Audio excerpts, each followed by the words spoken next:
I call the member for Leichhardt. Thank you very much.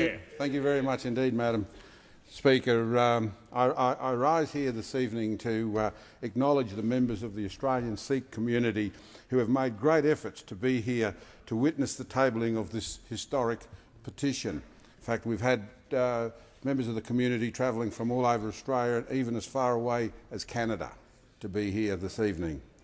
I will not go much into the background on the events of November 1984, as the members present have been briefed, and the Sikh community is, of course, very well aware.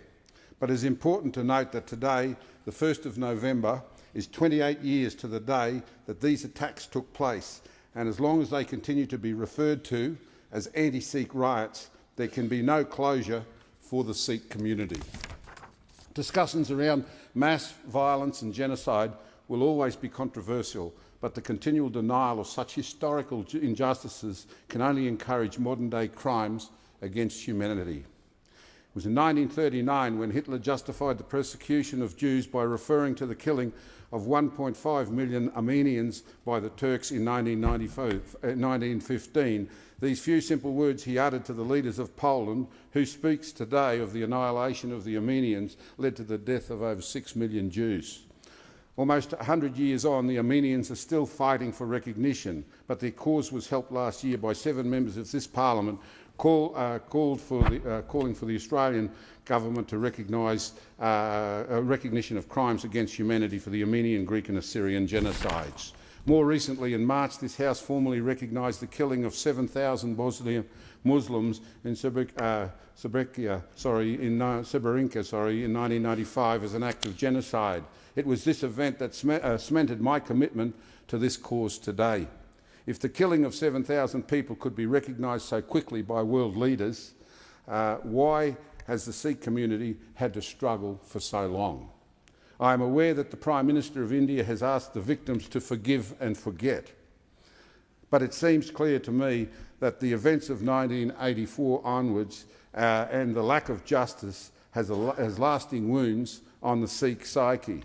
The old saying, "A crime unpunished is a crime encouraged," is illustrated by the fact that those responsible for this violence, the police, the death squads and those who authorised their actions, have never faced criminal prosecution, and in many cases they've been actively promoted.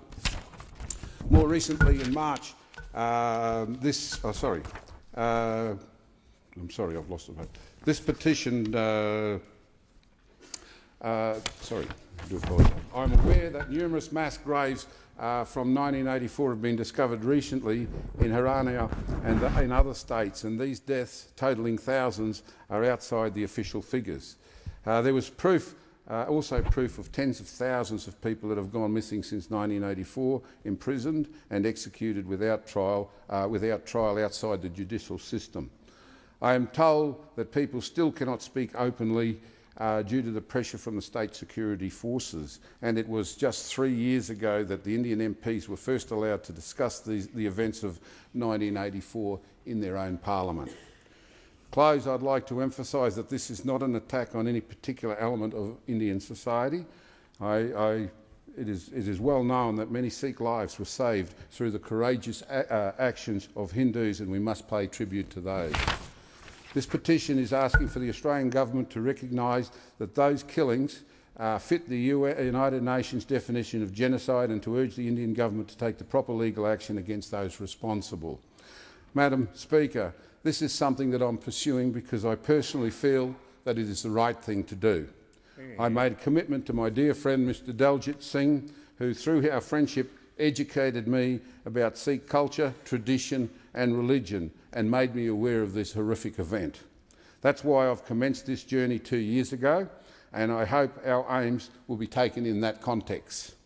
I know as well that we cannot turn back the clock, but this is part of the healing process. There are many in the Sikh community who will never forget the harrowing images in their minds and who want to see justice in their lifetime. I therefore seek leave to table this petition of 4,453 signatures, and, Madam Speaker, it is now over to the Sikh community to use the awareness that we're raising in this place here today to build momentum, to lobby their local MPs and to encourage public debate and discussion on this issue, and I certainly wish them well on their journey, and I certainly commit absolutely to working with them to achieve a just outcome.